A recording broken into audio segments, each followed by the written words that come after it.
Termasuk kata itu baik, Bu. Cuman menyampaikannya lain taraso di orang. Contoh, karambia.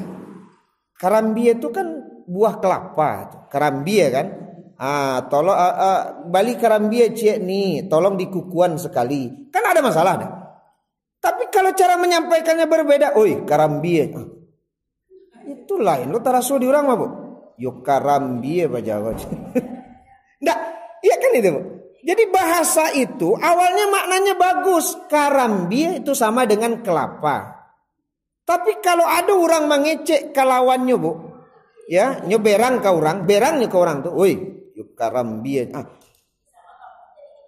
Berarti ada makna di situ. Nggak sesuatu yang tidak baik maknanya.